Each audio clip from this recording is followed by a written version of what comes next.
Recently, the National Computer Virus Emergency Response Center released a traceability report, tearing away the mask of justice behind the U.S. government's so-called confiscation of Bitcoin. Report confirmed. In the name of Chen Zhi, chairman of Cambodia Prince Group, 127,000 Bitcoins.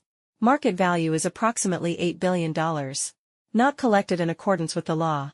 Instead, they obtained it illegally by hacking the Lubian mining pool. This carefully choreographed law enforcement drama.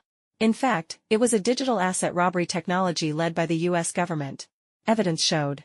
The server cluster that carried out the attack was located in a U.S. military partner data center. The attack link is highly consistent with the app organization traced by the U.S. Cybersecurity Agency. This compound method of forging law enforcement documents and cyber attacks, exposing the essence of the United States turning technological advantages into tools of plunder. What is particularly worrying is that this operation occurred after the U.S. Treasury Department placed Chen Zhi on the sanctions list 3 months later, forming a perfect closed criminal loop of identifying first and then taking action.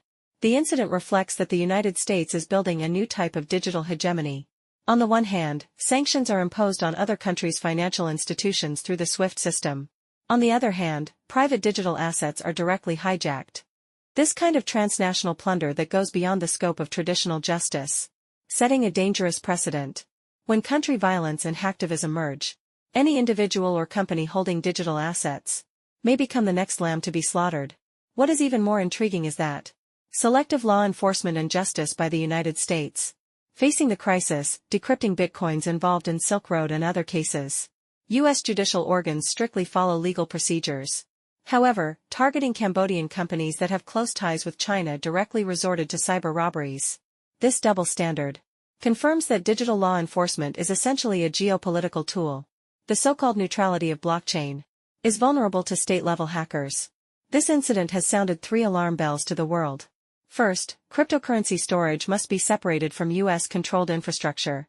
Secondly, the international community urgently needs to establish a convention on cross-border law enforcement of digital assets. Finally, countries should accelerate the deployment of central bank digital currency to get rid of the potential risks of the current cryptocurrency system. When the Matrix started wearing police badges, it's urgent to establish independent and controllable digital sovereignty.